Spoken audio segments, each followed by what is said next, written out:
Hello everyone, welcome back to Ilium Biology. Let's proceed to class number 139 Organisms and Population chapter में से ही population interactions का next topic आज हम लेके आए हैं म्यूचुअलिज्म। देखो हम लोग इन 6 में से कंपटीशन, प्रीडेशन और पैरासिटिज्म अपने पिछले वीडियोस में डिस्कस कर चुके हैं। अब आज हम लोग म्यूचुअलिज्म डिस्कस करेंगे और नेक्स्ट वीडियो में कमेंसलिज्म और अमेंसलिज्म, और उसके साथ ही टॉपिक कंप्लीट हो जाएगा। चलिए शुरुआत करते हैं, बढ़ते हैं आगे। म्यूचुअलिज्म से अगर मैं शुरुआत करूं तो म्यूचुअलिज्म जैसा हमने अपने सबसे पहले वीडियो में देखा था कि एक ऐसा इंटरेक्शन है दो स्पीशीज़ के बीच में जिसमें दोनों स्पीशीज़ को ही फायदा रहता है। एग्जाम्पल से सीधा शुरू करें चीज़ों को अगर हम लोग, तो सबसे पहले लाइकन्स का एग्जाम्पल देखेंगे हम। लाइकन्स फंगस और एल्गी का एक इंटरेक्शन है जिसमें फंगस और एल्गी एक साथ में रहते हैं और इसको हम कहते हैं लाइकन्स। जैसा आपको इस प्लांट के ऊपर दिख रहा होगा, यहाँ पर ये जो स्ट्रक्चर दिख रहा होगा आपको यहाँ पे ये सब लाइकन्स हैं। अभी इतना छोटा स्ट्रक्चर है कि इसको देख के ये अंदाज़ा नहीं लगाया जा सकता कि ये दो ऑर्गेनिज्म से मिलकर बना है। अगर मैं फंगस की बात करूँ तो लाइकन्स के फंगल कंपोनेंट को हम कहते हैं माइकोबायोन्ट और एल्गल कंपोनेंट को हम कहते हैं फाइकोबायोन्ट। अभी वर्ड कहाँ से बना देखिएगा, यहाँ पे ये चीज़ें आपको आगे भी काम आएगी। माइको जहाँ पे भी बायो में वर्ड आए तो समझ जाना हम फंगस की बात कर रहे हैं, और फाइको कहीं पे भी वर्ड आएगा तो समझ जाना एल्गी की बात कर रहे हैं। ये इनके लैटिन नेम्स है, माइको और फाइको। आगे और हम लोग माइको वर्ड यूज़ करेंगे तो माइको याद कर लीजिए आज से हमारे लिए फंगस और फाइको एल्गी। बेसिकली अभी बिकॉज ये म्यूचुअलिज्म है तो फंगस एल्गी को हेल्प करेगा और एल्गी फंगस को हेल्प करेगा। इस केस में क्या होता है, देखिए जो फंगस होता है, फंगस एक तो सबसे पहले शेल्टर प्रोवाइड करता है एल्गी के लिए, उसके अलावा मिनरल और वाटर का एब्जॉर्प्शन करता है ताकि वो एल्गी को प्रोवाइड कर सके। अब एल्गी उन मिनरल्स और वाटर को यूज़ करके, ठीक है, आगे फोटोसिंथेसाइज करेगा। बिकॉज ये एल्गी फोटोसिंथेसाइज कर सकता है तो ये फोटोसिंथेसिस करके फूड का फॉर्मेशन करेगा और फंगस को बदले में क्या मिलेगा, फूड। यानी फंगस एल्गी को शेल्टर, मिनरल्स और वाटर प्रोवाइड करता है और एल्गी बदले में उसको फूड प्रोवाइड करता है फोटोसिंथेसाइज करके। जैसा हम जानते हैं फंगस फोटोसिंथेसिस नहीं कर सकता। अब इसमें जो सबसे खास बात जो नीट में क्वेश्चन भी आ रखा है कि लाइकन्स आर पोल्यूशन इंडिकेटर्स। क्यों? क्योंकि जिन एरियाज में बहुत ज़्यादा पोल्यूशन रहता है, एयर पोल्यूशन की बात करें, वहाँ पर लाइकन्स आपने को देखने को नहीं मिलेंगे। तो ये बेसिकली पोल्यूशन इंडिकेटर्स के लिए काम करता है। अगर आपको किसी एरियाज में लाइकन्स नहीं दिख रहे हैं इसका मतलब वो एरिया में पोल्यूशन बहुत ज़्यादा है। नेक्स्ट एग्जाम्पल की मैं बात करूँ माइकोराइजा, तो वापस आ गए हम इस वर्ड पे। माइको मतलब अभी हमने क्या देखा, फंगस, और राइजा एक वर्ड होता है जिसका मतलब होता है रूट्स। यानी एक एसोसिएशन है रूट्स और फंगस के बीच में। और बेसिकली हम बात करेंगे जिम्नोस्पर्म की रूट्स की। ये कुछ ऐसा एसोसिएशन जो आपको दिख रहा होगा कि जिम्नोस्पर्म की रूट्स है और इन रूट्स के अंदर हमें देखने को मिल रहे हैं फंगस जो कि मिलकर बना रहे हैं माइकोराइजा। फंगस की अगर मैं बात करूँ तो बेसिकली फंगस में एक जीनस है ग्लोमस, उस ग्लोमस जीनस की फंगस बेसिकली माइकोराइजा का फॉर्मेशन करती है। नीट का क्वेश्चन ये भी है कि कौन सा जीनस माइकोराइजा का फॉर्मेशन करता है। और जिम्नोस्पर्म में भी बात करूँ तो पाइनस नाम का एक जिम्नोस्पर्म है जो माइकोराइजा फॉर्मेशन करता है बेसिकली। इस केस में फंगस क्या करेगी, फॉस्फोरस को एब्जॉर्ब करती है सॉइल से और उसको पास करती है प्लांट्स को, और प्लांट्स बेसिकली क्या करेंगे, प्लांट्स वापस वही फोटोसिंथेसाइज करके इसको फूड प्रोवाइड करते हैं। तो बेसिकली फंगस प्लांट्स को फॉस्फोरस एब्जॉर्ब करके मिनरल्स प्रोवाइड करते हैं और जिम्नोस्पर्म उनको वापस फूड प्रोवाइड करता है। इसके अलावा अगर हम लोग देखें तो माइकोराइजा प्लांट्स के लिए रूट बॉर्न पैथोजेंस के अगेंस्ट रेजिस्टेंस प्रोवाइड करती है। यानी ऐसे पैथोजेंस जो रूट्स को इन्फेक्ट करते हैं उनके अगेंस्ट रेजिस्टेंस प्रोवाइड करता है। उसके अलावा माइकोराइजा की हेल्प से जिम्नोस्पर्म को सैलिनिटी और ड्रॉट यानी कि अकाल से भी टॉलरेंस मिलने में हेल्प मिलती है। यानी कि ड्रॉट कंडीशंस, जो पानी की कमी की कंडीशंस में भी जो टॉलरेंस पावर है वो उसका बढ़ जाता है। और उसके अलावा प्लांट ग्रोथ और डेवलपमेंट में भी अच्छा खासा इंक्रीज देखने को मिलता है जब ये माइकोराइजा का फॉर्मेशन होता है जिम्नोस्पर्म की रूट्स में। तो this is how fungus is helping the gymnosperms and gymnosperms are again helping fungus. तो ये म्यूचुअलिज्म बना रहता है।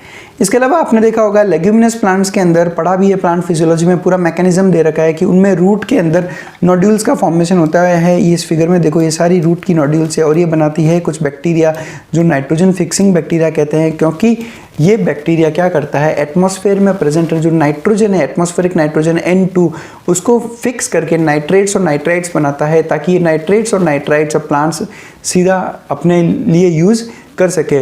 और बदले में नाइट्रोजन बैक्टीरिया को क्या मिलेगा, प्लांट्स से फूड मिलता है बैक्टीरिया को। इसका पूरा मैकेनिज्म प्लांट फिजियोलॉजी वाले हमारे वीडियो में है, आप उसे देख सकते हैं। नेक्स्ट अगर मैं बात करूँ तो प्लांट्स और एनिमल्स के बीच में ऐसी बहुत सारी रिलेशनशिप्स हैं जो म्यूचुअलिज्म से एसोसिएटेड है। जैसे सबसे पहले मैं अगर देखूँ तो पॉलिनेशन जैसा मैं आपको पता होगा पॉलिनेशन के बारे में कि एक इंसेक्ट या एनिमल एक फ्लावर से जब दूसरे फ्लावर पे जाता है तो एक फ्लावर से पोलन्स उसके ऊपर चिपक जाते हैं और ये पोलन्स को वो दूसरे फ्लावर्स में ट्रांसफ़र करता है और ये पोलन्स जब दूसरे फ्लावर के स्टिग्मा पे पहुंचेंगे तो फर्टिलाइजेशन होता है आगे। और बदले में उन इंसेक्ट्स को में क्या मिलेगा, उन इंसेक्ट्स को मिलते हैं फ्लोरल रिवॉर्ड्स मतलब इनाम, यानी फ्लोरल मीन्स फ्लावर, एक फ्लावर के द्वारा दिए गए इनाम, इसलिए फ्लोरल रिवॉर्ड्स कहेंगे इनको। और वो इनाम है पोलन और नेक्टार। पोलन ग्रेन्स जैसा हम जानते हैं बहुत न्यूट्रिशियस रहते हैं, it is full of nutrition, and nectar जो प्लांट प्रोवाइड करता है उन इंसेक्ट्स को एज अ गिफ्ट ताकि वो आकर पॉलिनेशन कर सके। फ्लोरल रिवॉर्ड्स में एक और रिवॉर्ड जो काफ़ी कंसिडरेबल है इन केसेस में वो है कि कई बार फ्लावर इंसेक्ट्स को अंडे देने के लिए एक सेफ प्लेस प्रोवाइड करते हैं और उसका सबसे बढ़िया एग्जांपल है वर्ल्ड का सबसे टॉलेस्ट फ्लावर जिसका नाम है अमरफोफेलस टाइटेनम, और इसका जो पॉलिनेशन करता है वो है फ्लैश फ्लाइज। याद रखिएगा ये वर्ल्ड का सबसे टॉलेस्ट फ्लावर है वर्ल्ड का, करीब 6 फीट इसका हाइट रहता है। इसके ऊपर पूरा हमने एक और वीडियो बना रखा है हमारे चैनल पे, वो ज़रूर देखिएगा। आपको ऊपर आई कार्ड में जो ऊपर आई बटन चल रहा है उस आई बटन में इसका लिंक मिल जाएगा। World's tallest and largest flower दोनों अलग अलग है, तो वो वीडियो भी आप ज़रूर देखिएगा, उसमें आपको मिल जाएगा। फ्लैश फ्लाइज इनमें अपने अंडे देती है इन फ्लावर में और बदले में पॉलिनेशन करके देती है इस फ्लावर को। इसके अलावा एक और एग्जांपल है इसी तरह का यक्का प्लांट और प्रोनुबा मॉथ। ये मॉथ भी पॉलिनेशन करके देगा और उसके अलावा इस फ्लावर के अंदर अपने अंडे देता है, तो हेल्प मिल जाता है उसको अंडे को सेफ या सिक्योर करने में। देखिए अभी दोनों ही केसेस, चाहे मैं अमरफोफेलस टाइटेनम की बात करूं या यक्का प्लांट की बात करूं, इन दोनों ही केसेस में दोनों ऑर्गेनिजम्स एक दूसरे के बिना अपनी लाइफ साइकिल कंप्लीट नहीं कर सकते। यानी अमरफोफेलस टाइटेनम बिना फ्लैश फ्लाइज के और यक्का प्लांट बिना प्रोनुबा के, और वाइस वर्सा, यानी प्रोनुबा बिना यक्का के और फ्लैश फ्लाइज बिना अमरफोफेलस टाइटेनम के अपनी लाइफ साइकिल कंप्लीट नहीं कर पाएगा। अब ये क्या करते हैं, ओवरी के अंदर अपने अंडे देते हैं और बाद में ओवरी जब फर्टिलाइज होती है तो बनता है फ्रूट और उसमें बनेगा सीड। और जब ये सीड का डेवलपमेंट होगा तो उस डेवलपिंग सीड के अंदर से लार्वा, अब लार्वा कहाँ से बना, इस इंसेक्ट ने वहाँ पे अंडे दिए तो वो आगे जाके मैच्योर होगा, मैच्योर में डेवलपमेंट होगा, उससे लार्वा निकलेगा और ये लार्वा एक डेवलपिंग सीड से बाहर आता है। तो इनका ये जो म्यूचुअलिज्म में बहुत क्लोज एसोसिएशन है इन दोनों के बीच में, इसलिए हम कहते हैं कि दोनों एक दूसरे के बिना सर्वाइव नहीं कर पाएंगे। नेक्स्ट मैं बात कर रहा हूँ पोलन रॉबर्स, नेक्टार रॉबर्स या चीटर्स की। रॉबर्स किसको कहते हैं हम लोग, लुटेरो को कहते हैं। तो ये वो इंसेक्ट्स ऑर्गेनिजम्स हैं जो एक फ्लावर में से नेक्टार और पोलन तो ले लेते हैं लेकिन पॉलिनेशन करके नहीं देते, इनको हम कहते हैं पोलन रॉबर्स। अब प्लांट्स इस तरह के पोलन रॉबर्स से किस तरह से को कोप अप करेगा, वो एवोल्यूशन के साथ धीरे धीरे अपने में चेंजेस लेके आता है ताकि ऐसे इंसेक्ट से बचा जा सके। अब नेक्स्ट जो प्लांट एनिमल रिलेशनशिप है, पहला देखा था हमने पॉलिनेशन, नेक्स्ट सीड का डिस्पर्सल। सीड का डिस्पर्सल मतलब सीड्स का एक जगह से दूसरी जगह पहुंचना। अब मेरे पास आपके लिए एक सवाल है कि प्लांट्स फ्रूट्स क्यों प्रोड्यूस करें। मैंने मैक्सिमम जब भी स्टूडेंट से ये सवाल पूछा तो कि कुछ का जवाब था कि ताकि वो एक फूड स्टोरेज का काम कर सके, कि वो अपना फूड स्टोर करता है इन फ्रूट्स के अंदर। बट अगर ये फूड स्टोरेज फ्रूट्स में करता तो ये फ्रूट्स को कभी भी अपने बॉडी से घिराता नहीं। जब हम जानते हैं कि फ्रूट्स कुछ टाइम बाद अपने आप जो है प्लांट की बॉडी से नीचे गिर जाते हैं, तो अगर वो फूड स्टोरेज करना होता उसको तो वो अलग उसको अपनी बॉडी से नहीं करता। तो प्लांट्स का फ्रूट बनाने का सबसे मेजर जो रीज़न है वो है सीड डिस्पर्सल का। और सिंपल सी बात है, देखो जब फ्रूट कोई भी एनिमल जब इस फ्रूट को इस प्लांट से तोड़कर कहीं और लेके जाता है, वहाँ जाकर उस न्यूट्रिशियस या जूसी फ्रूट को वो खा लेता है और जो सीड्स बचते हैं वो सीड्स को वो कहीं और पे फेंक देता है। इससे प्लांट्स को क्या हेल्प मिली, प्लांट्स को हेल्प मिली एक तो सीड के डिस्पर्सल में और दूसरा प्लांट्स अपना जो एरिया है वो बढ़ाते हैं। और यही रीज़न है कि एंजियोस्पर्म्स जिनमें फ्रूट्स डेवलप होते हैं वो एंजियोस्पर्म्स आपको अक्रॉस द प्लेनेट कहीं पे भी देखने को मिल जाएंगे। क्यों? क्योंकि उन्होंने ये टेक्निक डेवलप की अपने सीड के डिस्पर्सल के लिए, फ्रूट्स का डेवलपमेंट किया। तो ये फ्रूट्स भी जो हैं वो एक तरह से एनिमल्स के लिए रिवॉर्ड का काम करते हैं। नेक्स्ट दो वर्ड्स जो बहुत ज़्यादा कंफ्यूज करते हैं स्टूडेंट्स को, वो है म्यूचुअलिज्म और सिम्बायोसिस। देखिए यूं तो लिटरेचर में ये दोनों वर्ड्स एक दूसरे के सिनोनिम्स की तरह यूज हो सकते हैं। म्यूचुअलिज्म सिम्बायोसिस एक तरह से देखा जाए तो सेम ही बात है, लेकिन जो मेन डिफरेंस है वो मैं यहाँ पे डिस्कस करना चाहूँगा आपके साथ में। देखियो सिम्बायोसिस हम तब बोलते हैं जब एक ऐसा म्यूचुअलिज्म जिसमें दोनों स्पीशीज़ के बीच में बहुत ही क्लोज फिजिकल एसोसिएशन हो, फिजिकली वो एक दूसरे के साथ बहुत ज़्यादा क्लोज होते हो, जैसे लाइकन्स और माइकोराइजा, तो उसको हम कहते हैं सिम्बायोसिस। जबकि मैं अगर केवल म्यूचुअलिज्म की बात करूँ तो ये केवल दोनों में फंक्शनल एसोसिएशन है, जिस तरह से इंसेक्ट्स का फ्लावर के साथ पॉलिनेशन के लिए तो एक दूसरे के साथ फंक्शनल एसोसिएशन है केवल, तो म्यूचुअलिज्म, और अगर क्लोज फिजिकल एसोसिएशन है तो सिम्बायोसिस वर्ड यूज होता है। बाकी अदरवाइज आप दोनों वर्ड्स एक दूसरे के लिए यूज कर सकते हो। नेक्स्ट चलते हैं हम एक बहुत अच्छा कंसेप्ट जिस पे नीट में क्वेश्चंस भी बहुत बार आते हैं और नीट एनसीईआरटी ने काफ़ी फोकस किया है इस पे, वो है को एवोल्यूशन। हमारे अगर आप पिछले वीडियोस देखोगे कंपटीशन का, प्रिडेशन का, और उसमें भी हमने बार बार ये टर्म पे गौर किया है को एवोल्यूशन। को एवोल्यूशन का मतलब क्या होता है कि जब म्यूचुअलिज्म में दो स्पीशीज एक साथ एक दूसरे के साथ इवॉल्व करती है उसे हम कहते हैं को एवोल्यूशन। और इसका सबसे बढ़िया एग्जाम्पल है फिग प्लांट और वास्प इंसेक्ट। फिग हम लोग अंजीर को कहते हैं। अगर हम लोग किसी फिग के फ्रूट को देखेंगे तो उसमें आपको बहुत छोटे छोटे से कुछ इंसेक्ट्स देखने को मिलेंगे, ये है हमारे वास्प इंसेक्ट्स। अब वास्प इंसेक्ट्स और फिग प्लांट में बहुत क्लोज 1-to-1 रिलेशनशिप रहता है।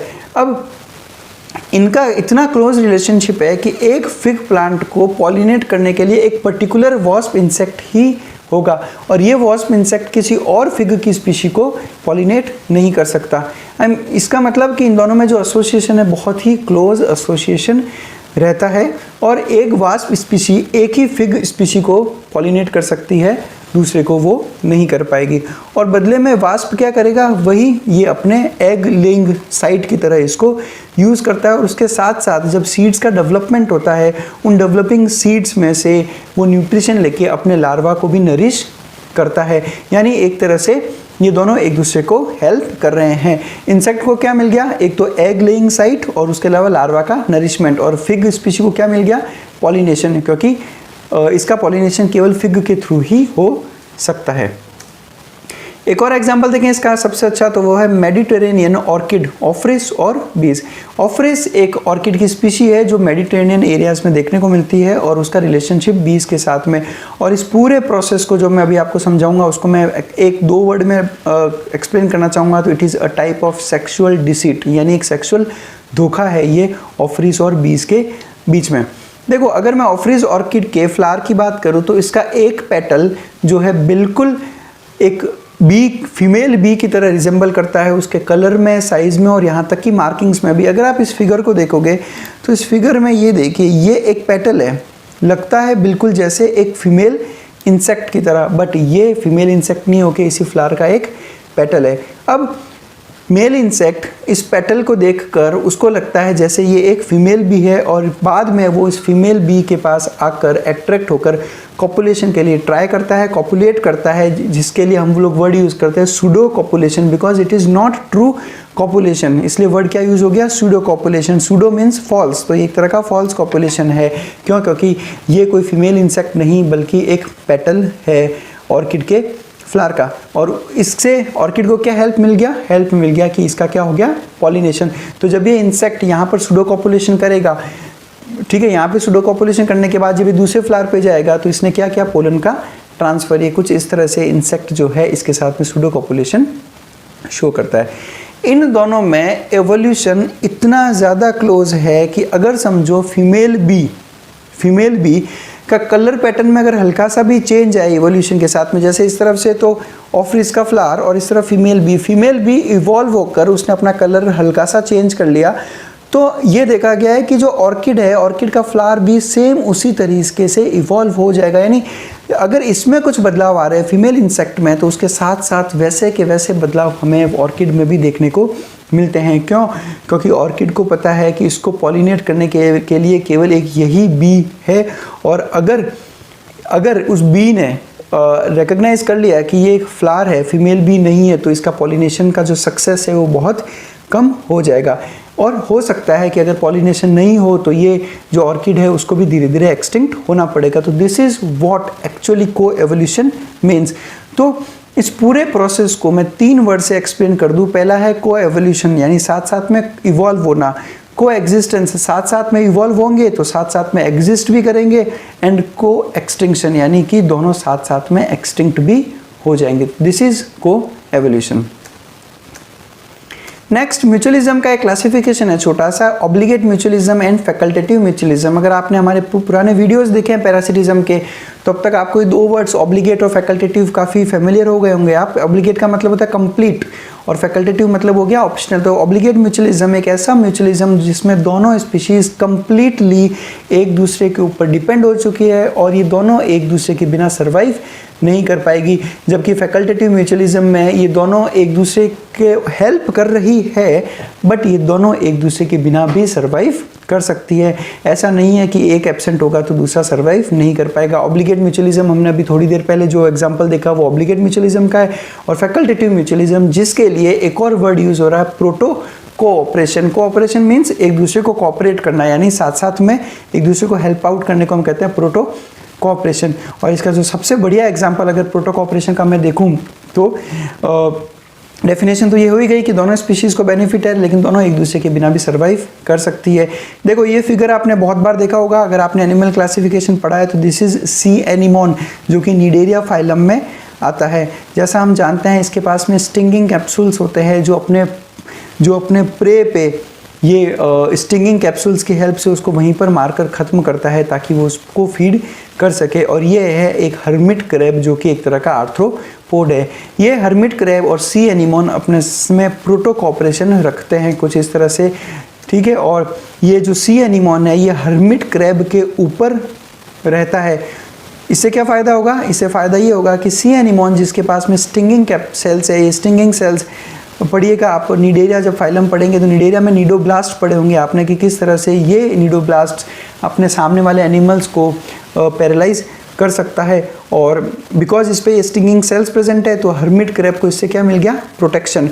और दूसरा अब अपने को पता है सी एनिमोन इमोबाइल होता है, पॉलिप स्टेज है, आपने पढ़ा होगा पॉलिप और मेडुसा, और आपने उसमें पढ़ा होगा कि जो पॉलिप रहता है वो पॉलिप मोबाइल नहीं होता, तो सी एनिमोन कैन नॉट मूव, ठीक है। तो ये हर्मिट क्रैब की बैक पे साथ साथ में इसके मूव करता है ताकि ये उन एरियाज में पहुंच सके जहाँ पे बेटर फूड रिसोर्सेज प्रेजेंट है। जैसे सी एनिमोन किसी पर्टिकुलर एरिया में आया, वहाँ पे जो फूड है वो धीरे धीरे कम होने लगा, तो ये हर्मिट क्रैब के साथ ट्रेवल करके कहीं और निकल जाता है। तो बेसिकली हर्मिट क्रैब इसके लिए एक व्हीकल की तरह काम कर रहा है और सी एनिमोन बदले में इसको प्रोटेक्शन दे रहा है। अब ये प्रोटो कोऑपरेशन है, दोनों एक दूसरे की हेल्प कर रहे हैं लेकिन ये दोनों एक दूसरे के बिना भी सर्वाइव करते हैं। तो that's all about mutualism. Complete NCERT हमने कवर कर लिया। अब आप एनसीईआरटी एक बार पढ़ोगे तो सब चीज़ें आपको क्लियर हो जाएगी। और नेक्स्ट स्लाइड में हम लोग देखेंगे अमेंसिलिज्म और commensalism. Thank you very much for watching us. Keep studying hard.